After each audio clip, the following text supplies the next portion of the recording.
Sección 2. La defensa de la base Castle. Capítulo 12. 7 horas 44 minutos, 30 de agosto de 2552, calendario militar. Sistema Epsilon Eridani, Valle Longhorn, Planeta Rich. 5 días antes. Las vaporosas nubes se apartaron como si estuvieran alzando un telón. Una bola de fuego de 100 metros de diámetro rugió hacia la posición de Fred y Kelly. Fred siguió el rastro de las llamas hacia el cielo y descubrió las líneas de docenas de naves del Covenant en una órbita descendente. El Banshee de Fred pasó rozando las copas de los árboles que había en la ladera de la montaña. Obligó al aparato a tomar la máxima velocidad. Kelly le seguía y se lanzaron hacia un valle que les llevó hasta la cadena montañosa donde Joshua había visto por primera vez las fuerzas invasoras del Covenant. Apartó a un lado los pensamientos de su camarada caído. Tenía que centrarse en los miembros del equipo que seguían con vida. Fred inició el sistema de mapas en su HUD, un puntero azul de navegación colocado en el cruce de diferentes líneas topográficas identificaban el puesto de retirada, las instalaciones reforzadas y secretas de la ONI enterradas bajo la montaña Mechanite. Hacía 2 décadas había sido una mina de titanio. Después, las galerías abandonadas se habían usado como almacenes, hasta que la sección 3 se había adueñado de la montaña para sus propósitos. Necesitamos encontrar una ruta segura hacia... Una ráfaga de esquirlas de cristal siciaron por el aire, surgían del bosque que tenían debajo. Cada uno de aquellos cristales parecían proyectiles disparados por el Covenant, pero mucho mayores. El fragmento que cortó un trozo de la cabina de Fred tenía el mismo tamaño que su antebrazo. Kelly se agachó para esquivar un proyectil que explotó en mitad del aire. Unos fragmentos no más grandes que agujas cayeron sobre el fuselaje del Banshee. Otro trozo pequeño se clavó en el Banshee de Fred y detonó. El canard de babor de su aparato quedó deformado y el Banshee empezó a tambalearse. ¡Abajo!, gritó, pero Kelly ya estaba 12 metros por debajo de él y se dirigía a toda velocidad hacia un lecho de río seco que había en la distancia. Él la siguió, dejando tras de sí una estela de humo. Fred confirmó su posición y guió su tocado Banshee en un curso que seguiría el lecho del río. El sendero atravesaba el bosque como si fuese una cicatriz y avanzaba sinuoso cerca de la montaña Mechanite.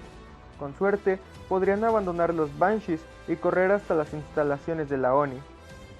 Por el norte se avecinaba una especie de aurora boreal. Grandes capas de tonos plateados crujían en el cielo y las nubes negras hervían. Por debajo las iluminaban unos incendios furiosos y soltaban y escupían truenos y relámpagos. Las enormes naves de combate que estaban encima de ellos unos momentos antes volvieron rápidamente a la atmósfera superior. Los motores gritaban y dejaron estelas erizadas a través del tormentoso cielo. Durante un segundo, el pánico se apoderó de la garganta de Fred, pero su entrenamiento enseguida se hizo presente y su mente se enfrió, metálica, y filtró todo lo que tenía que ver con los bombardeos del Covenant. Debía pensar o morir. Así que pensó. Había algo que no encajaba.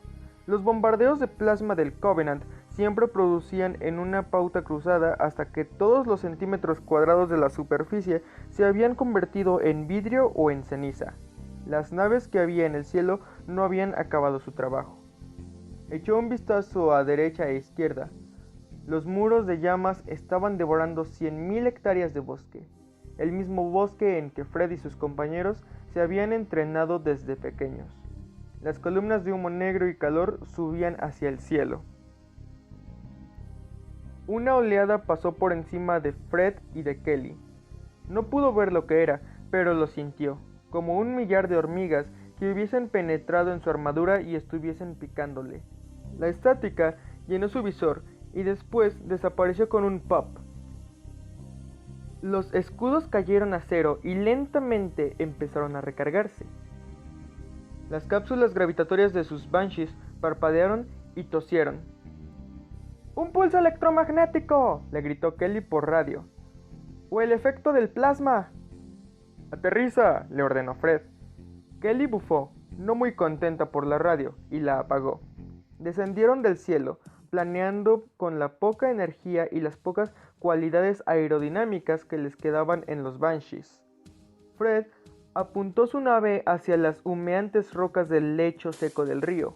Escogió un camino entre riscos y rocas de granito desgarradas hacia un camino de gravilla. Solo había un problema. Un par de aquellas rocas eran más oscuras que el resto y se movían. Las criaturas eran enormes, estaban fuertemente acorazadas y se movían con una precisión lenta y deliberada. Cada uno llevaba una plancha de blindaje a modo de escudo. ¡Arriba! ¡Hay Hunters del Covenant justo delante!, gritó Fred por el comunicador. No había tiempo para esquivar aquella nueva amenaza. El más cercano se volvió para estar de cerca a ellos, y la línea de agujas sensitivas de su espalda se alzó, como una anémona. La enorme criatura apuntó a Fred con su arma principal, una pistola de combustible montada en el brazo. El cañón brillaba con luz verde, y disparó. Fred apagó la energía y su Banshee cayó 10 metros. Sintió un destello cuando el borde de energía destructiva cruzó el espacio donde se encontraba su nave un segundo antes. El Banshee chocó contra el suelo y resbaló sobre rocas grandes como puños. El destrozado aparato volcó y tiró a Fred al suelo. El Banshee dio una vuelta de campana y acabó estrellándose contra el Hunter. El enorme extraterrestre alzó su grueso escudo de metal y se apartó de encima de los restos de la nave como si se tratasen de pedazos de papel. La pistola de combustible se cargaba de nuevo. Fred hizo una mueca y rodó hasta ponerse en pie, haciendo caso omiso del nuevo dolor que le había causado el aterrizaje forzoso. Necesitaba un arma. El dolor podía esperar. El Hunter se volvió hacia él. Agachó la espalda y lo embistió con una velocidad aterradora. La frecuencia de la radio se llenó de estática y Fred solo pudo escuchar una palabra: ¡Agáchate! Se lanzó al suelo y rodó a un lado. La nave sin piloto de Kelly voló por encima de él y colisionó contra el Hunter a toda velocidad. El Banshee explotó y lanzó sobre toda el área una lluvia de fragmentos brillantes de metal. El Hunter se tambaleó con el fuego abrazándole la armadura. Se movía en círculos lentos, confusos. Fred pudo ver el rastro brillante de la sangre naranja del Hunter salpicando las rocas. Kelly cayó de pie al lado de Fred. Preparó una granada de plasma que le habían quitado al ejército del Covenant y la lanzó hacia la enorme arma del segundo Hunter. Cayó sobre el cañón del arma y explotó. Unos tentáculos de energía cubrieron al Hunter, el arma se resquebrajó y eructó humo. Fred se puso en pie. ¡Corre! Se enfrentarían sin armas contra un Hunter. Podían perder, podían ganar, pero en el transcurso del combate el resto de tropas del Covenant llegaría hasta allí. Corrieron hacia un bosquecillo que tenían delante, quizás los últimos árboles que quedaban en Reach.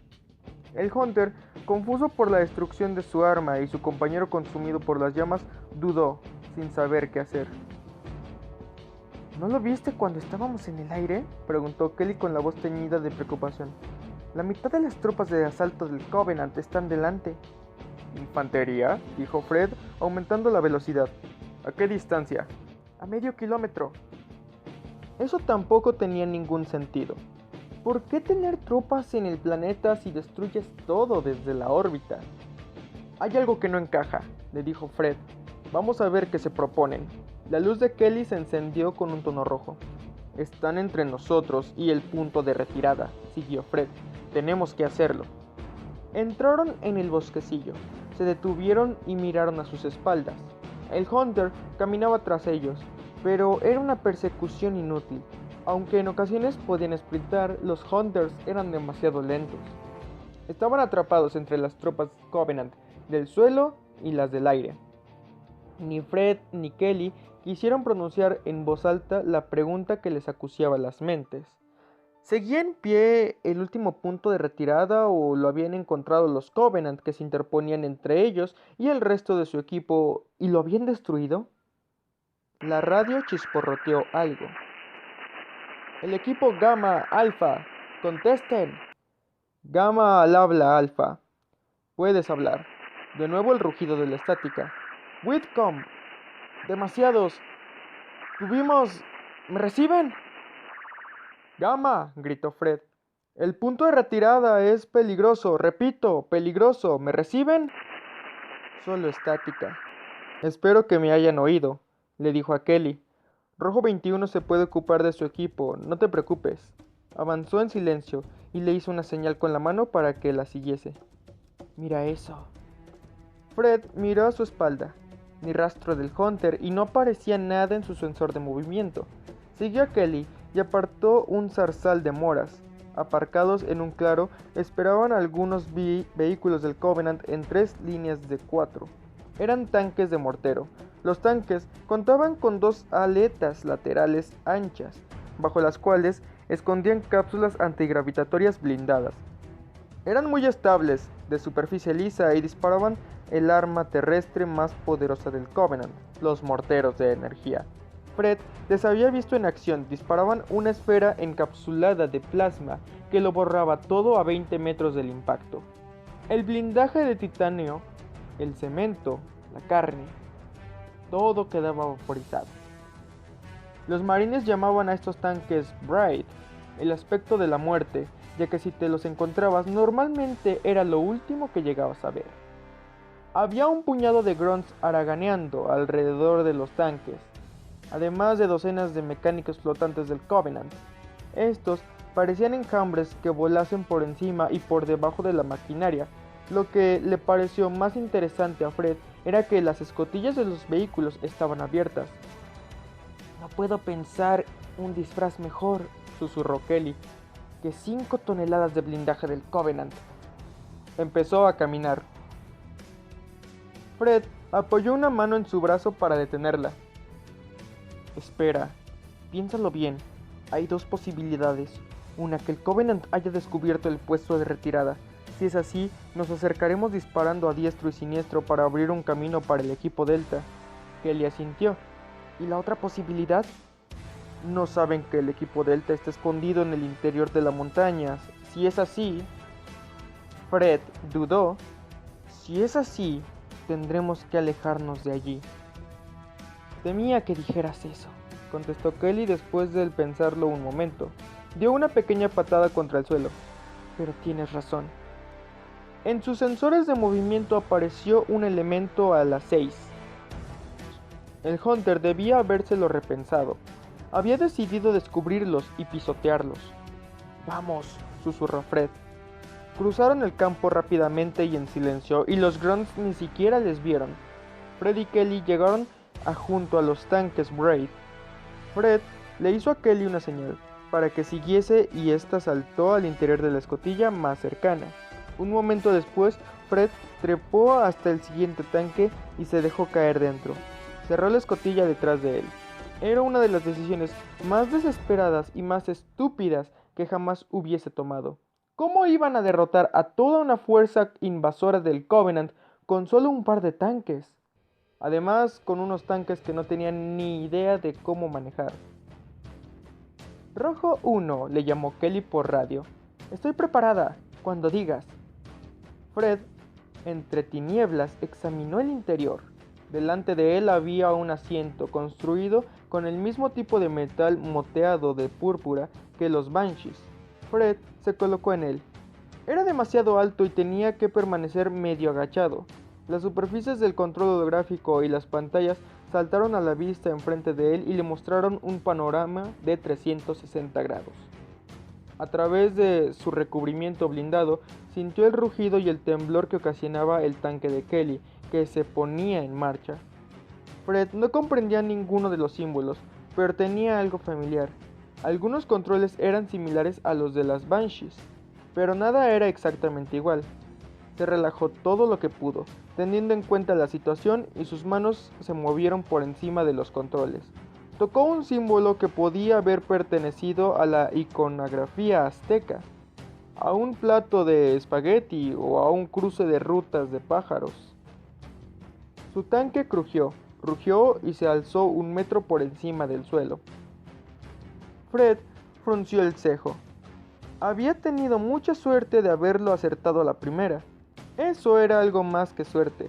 Igual era algo más que suerte que supiese que los controles que tenía bajo la mano izquierda movían el tanque, mientras que los que tenía debajo de la derecha alineaban el mortero hacia el objetivo, y que los que estaban en el centro preparaban y disparaban las armas principales. Fred no iba a detenerse a reflexionar cómo sabía todo aquello. Usaría aquel extraño conocimiento para sacar ventaja. «Preparado», le dijo a Kelly. «Acabemos primero con los otros vehículos». «Afirmativo», contestó ella intentando esconder los rastros de ansiedad en su voz. Los Spartans viraron y dispararon a la esquina más alejada de los tanques en formación al unísono. Dos esferas azules y blancas como soles líquidos surgieron de los Braids y estallaron. Se produjo un destello cegador. La expansión del fuego blanco sobrecalentado y quedó solo un terreno tan liso como el cristal y los esqueletos humeantes de 7 tanques Braid. Mala suerte. Si los tanques hubiesen estado activados y las escotillas cerradas, podrían haber sobrevivido a aquella primera andanada. El tanque de Kelly salió el primero y embistió contra los supervivientes que quedaban cerca. Fred se dio la vuelta, aceleró al máximo y chocó contra una línea de grunts retirada.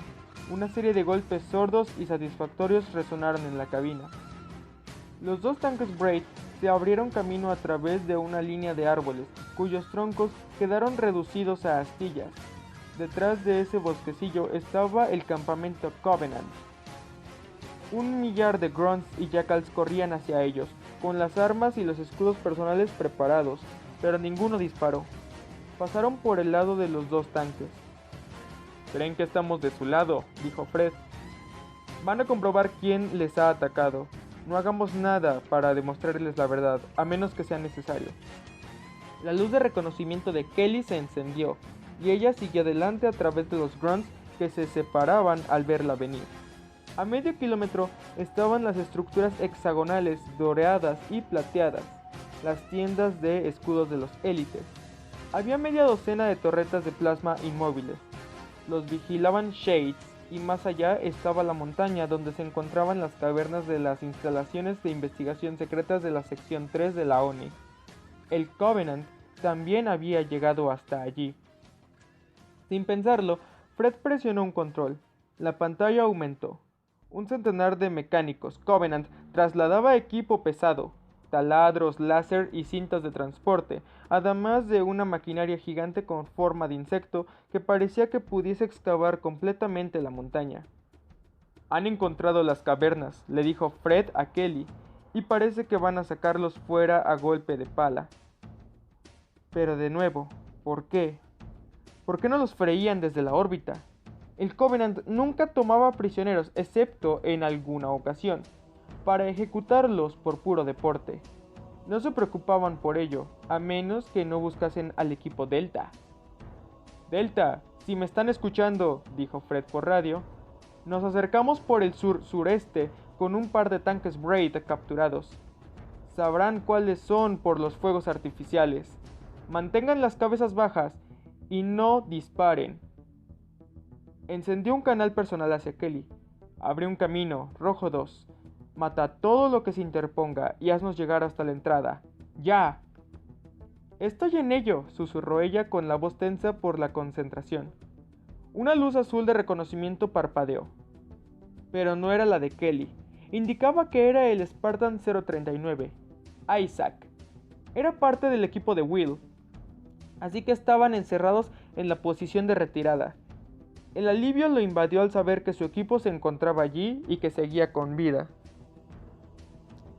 Pero no podía esperar mucho, todavía no. Tenían que cruzar 300 metros, y cada milímetro estaba cubierto por un muro sólido de grunts, jackals y élites. Era un camino que llevaba directamente al infierno. Kelly rotó su tanque y disparó contra los Braid que seguían en pie y contra un grupo de grunts que intentaba apagar los fuegos de los que ya habían destruido. Durante un segundo, el suelo fue como la superficie de un sol. Ardió, las llamas se extinguieron y no quedó más que ceniza. Fred disparó el mortero, lo más rápido que el ciclo de energía del tanque podía llenarse. Lanzó 3 proyectiles esféricos contra la concentración de élites y de torretas de plasma. Los escudos los protegieron un microsegundo antes de que se sobrecargasen y se apagasen. Se encendieron como las cerillas multiusos que los ODSTs usaban para prender sus cigarrillos de contrabando. Kelly disparaba proyectiles que se alzaban por el cielo formando un arco, contra los centenares de jackals y de grunts que corrían en todas direcciones. Los cuerpos se abrazaban en medio de un paso y se convertían en vapor. Era como si una docena de relámpagos hubiese golpeado el centro del campo. Los grunts corrían, se escondían, se disparaban unos a otros. Los pocos jackals intentaban ordenar a los diminutos soldados, pero los grunts, rabiosos o aterrorizados, también dispararon contra ellos.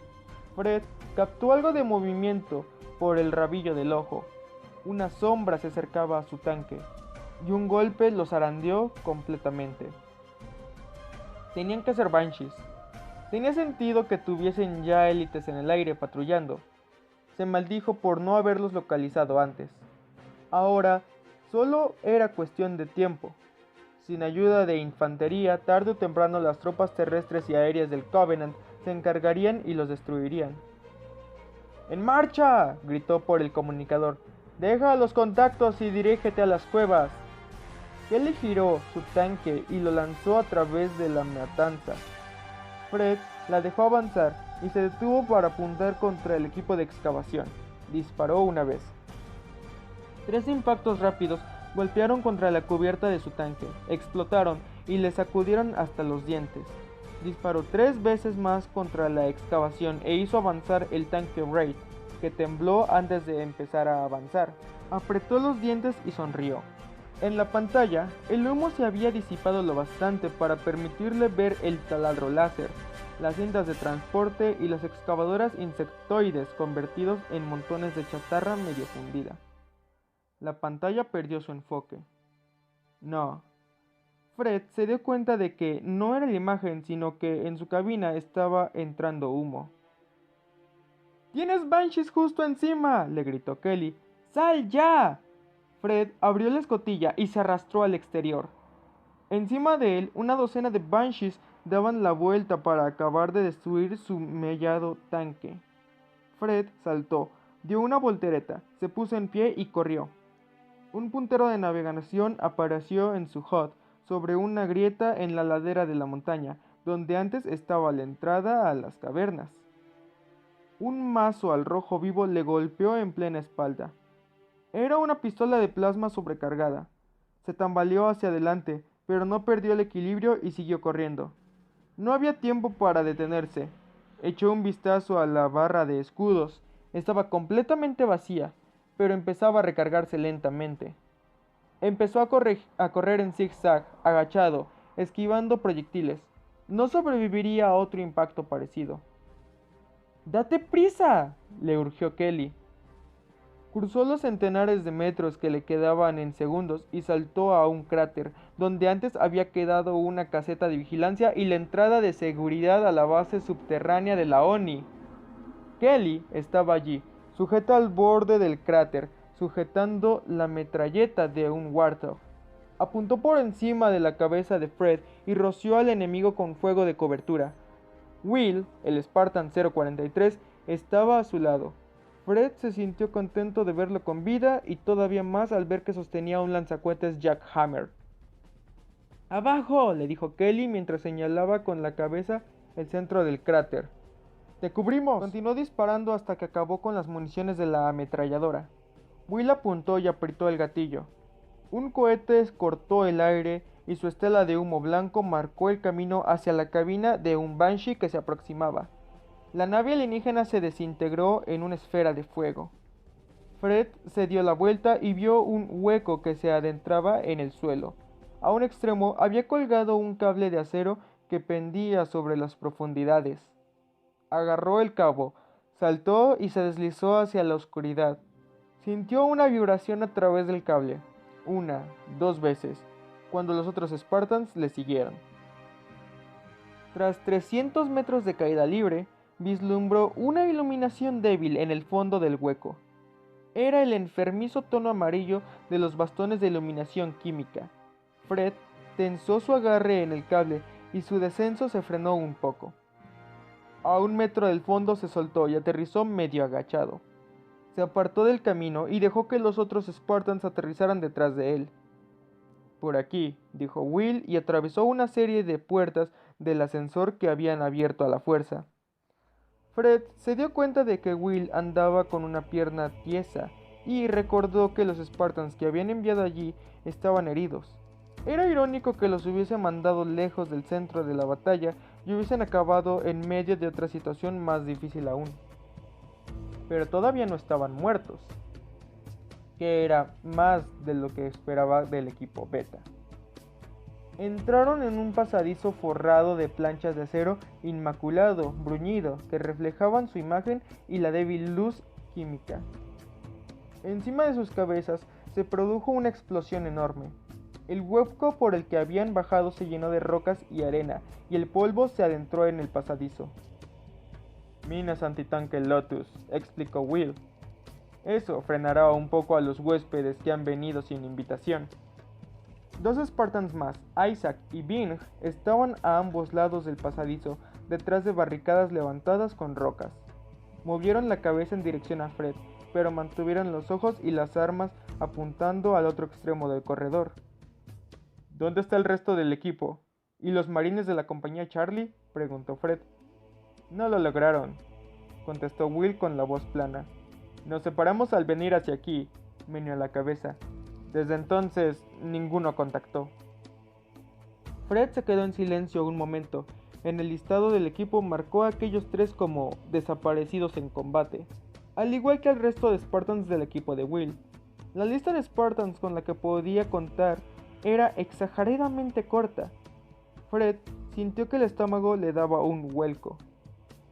¿Se sabe algo del equipo Beta? Negativo, señor. Sin contacto, señor. Fred apretó los dientes y marcó el equipo Beta también como desaparecido en combate. ¿Y el equipo Gamma?, le preguntó Will. Están allá afuera, contestó Fred. Les oí por radio, pero no pude entender mucho. Les advertí que se alejaran de esta posición. Bien, susurró Will.